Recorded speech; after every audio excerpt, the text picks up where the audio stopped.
Hello friends, Sudarshan classes में आपका एक बार फिर से बहुत बहुत स्वागत है मित्रों। आज मैं केमिस्ट्री में आपके साथ में ऐसा इंपॉर्टेंट क्वेश्चन लेके आया हूं जो आपको एंट्रेंस एग्जाम्स के लिए या फिर किसी भी बोर्ड एग्जाम्स के लिए बहुत इंपॉर्टेंट होने वाला है मित्रों।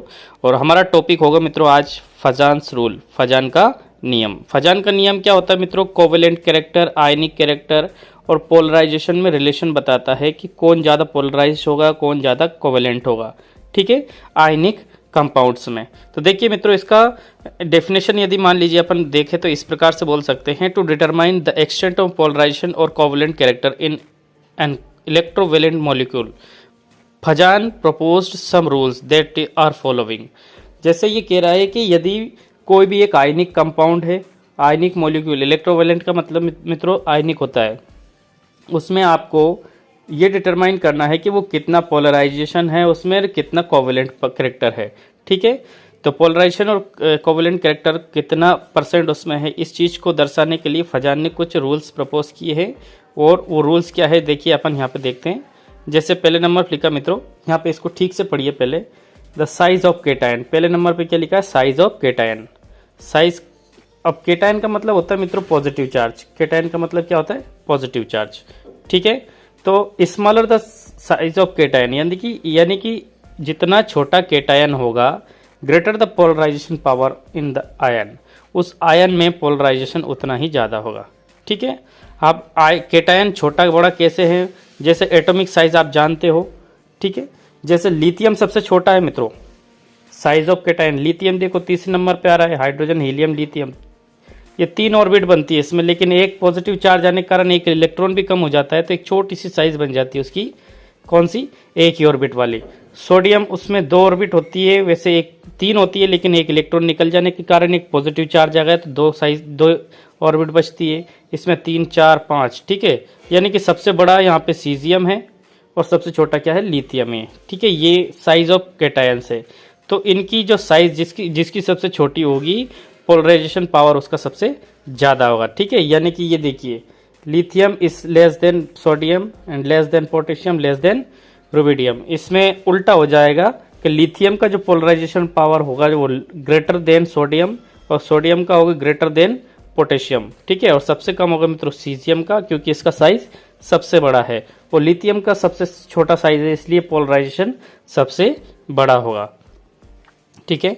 आगे देखते हैं मित्रों, जैसे साइज ऑफ एनायन। एनायन का साइज, एनायन का मतलब होता है मित्रों नेगेटिव चार्ज। ये जरूर ध्यान रखना, नेगेटिव चार्ज को हम क्या बोलेंगे मित्रों? एनायन बोलेंगे। एनायन का मतलब क्या होता है? Negative charge. Larger the size of anion, यानी कि एनायन जितना बड़ा होगा, greater the power of polarization, उसमें पोलराइजेशन पावर भी उतनी ही ज़्यादा होगी, ठीक है। इसको भी एक एग्जाम्पल से समझते हैं।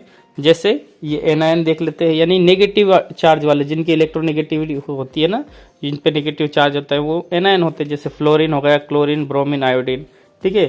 फ्लोरीन में 2 ऑर्बिट होती है मित्रों, ठीक है। क्लोरीन में 3 ऑर्बिट होती है, ठीक है, तो ये और बड़ा हो गया। ब्रोमीन में 4 ऑर्बिट होती है, तो ये और बड़ा हो गया, ठीक है। इसी प्रकार से क्या होता है, ये एनायन की साइज इधर जाएंगे अपन, तो ये बढ़ती जा रही है, ठीक है।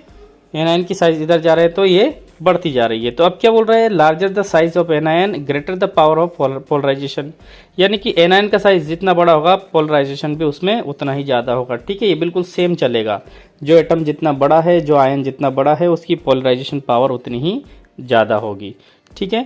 थर्ड नंबर पर देखते हैं मित्रों, चार्ज ऑन आयन्स, ठीक है। चार्ज ऑन आयन्स का मतलब कोई सा भी आयन हो, चाहे केटायन हो या एनायन, एनायन केटायन कोई सा भी हो, greater the covalent character, higher the charges on anion और केटायन। एनायन हो या केटायन, इन दोनों में जिन पे ज़्यादा चार्ज होगा उनमें कोवेलेंट कैरेक्टर उतने ही ज़्यादा होंगे। इसको भी एक एग्जांपल समझते हैं अपन। जैसे यहाँ पे दे दिया मित्रों Cl, S और P, क्लोरीन, सल्फर और फास्फोरस। इनमें आयंस कितने दे रखे मित्रों? क्लोरीन पे 1 माइनस चार्ज है, सल्फर पे 2 माइनस चार्ज है और फास्फोरस पे 3 माइनस चार्ज है, ठीक है।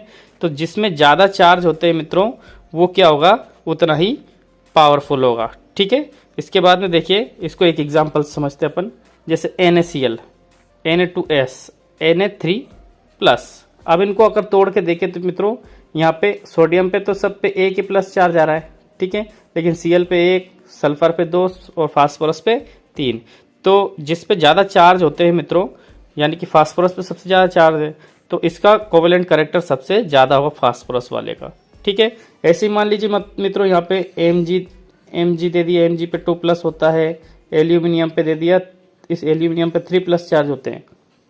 तो यदि आपसे पूछा जाए कि MgCl2 या फिर AlCl3 इनमें ज़्यादा कोवेलेंट कैरेक्टर किस में होगा, तो अपन को पता है मित्रों कि एल्यूमिनियम पे 3+ चार्ज है और मैग्नीशियम पे 2+ चार्ज है। तो जिस पे ज़्यादा चार्जेस होते हैं वो ज़्यादा कोवेलेंट होता है, यानी कि मैग्नीशियम कम है और एल्यूमिनियम ज़्यादा कोवेलेंट है। ठीक है मित्रों, वीडियो पसंद आए तो प्लीज़ लाइक करना, शेयर करना अपने दोस्तों के साथ में और मेरे चैनल को सब्सक्राइब जरूर करना। Thank you very much.